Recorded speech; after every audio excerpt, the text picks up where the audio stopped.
I was born into a middle-class Tamil family in the island town of Rameshwaram. My father, Jainul Abdin, had neither much formal education nor much wealth. Despite these disadvantages, he possessed great innate wisdom and a true generosity of spirit. He had an ideal helpmate in my mother, Ashima. I was one of many children, a short boy with rather undistinguished looks, born to tall and handsome parents. We lived in our ancestral house, which was built in the middle of the 19th century. It was a fairly large Pakka house on the Mosque Street in Rameshwaram.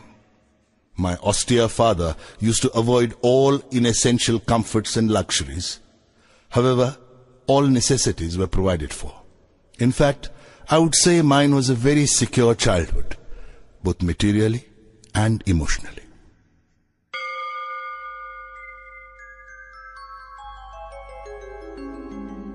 The famous Shiva temple, which makes Rameshwaram so sacred to pilgrims, was about a 10-minute walk from our house.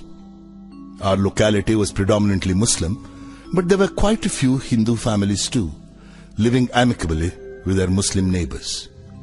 There was a very old mosque in our locality where my father would take me for evening prayers.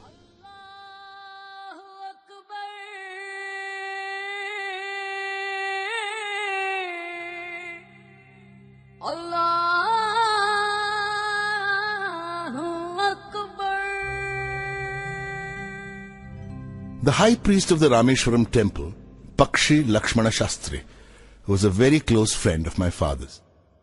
One of the most vivid memories of my early childhood is of the two men, each in his traditional attire, discussing spiritual matters. My father could convey complex spiritual concepts in very simple, down-to-earth Tamil. He once told me, "When troubles come, try to understand the relevance of your sufferings. Adversity always presents opportunities for introspection."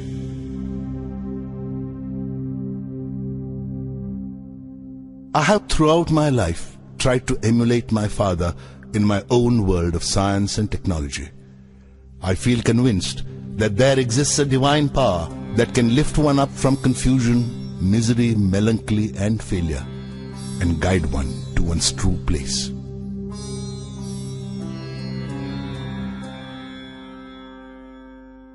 I was about 6 years old when my father embarked on the project of building a wooden sailboat to take pilgrims from Rameshwaram to Dhanushkodi and back. He worked at building the boat on the seashore with the help of a relative, Ahmad Jalaluddin, who later married my sister, Zohra. Ahmad Jalaluddin became a close friend of mine, despite the difference of 15 years in our ages. We used to go for long walks together every evening. As we started from Mosque Street, our first halt would be at the imposing temple of Lord Shiva, where we would circle around the temple with the same reverence as any other pilgrim. Jalaluddin's schooling had been limited, principally because of his family's straitened circumstances. At the time I speak of, he was the only person on the entire island who could write English. He wrote letters for almost anybody in need. Jalaluddin always spoke to me about educated people, of scientific discoveries, of contemporary literature, and of the achievements of medical science.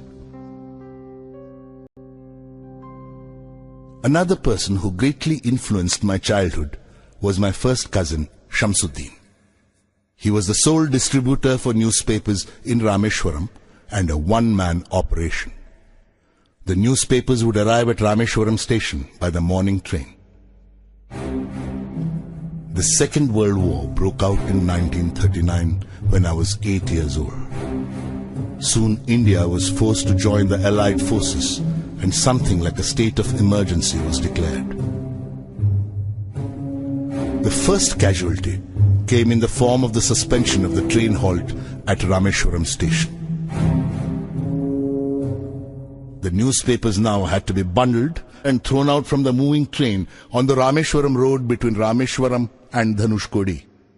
That forced Shamsuddin to look for a helping hand to catch the bundles, and, as if naturally, I filled the slot. Shamsuddin helped me earn my first wages. Every child is born with some inherited characteristics into a specific socio-economic and emotional environment and trained in certain ways by figures of authority. I inherited honesty and self-discipline from my father. From my mother, I inherited faith in goodness and deep kindness. But it was the time I spent with Jalaluddin and Shamsuddin that perhaps contributed most to the uniqueness of my childhood and made all the difference in my later life.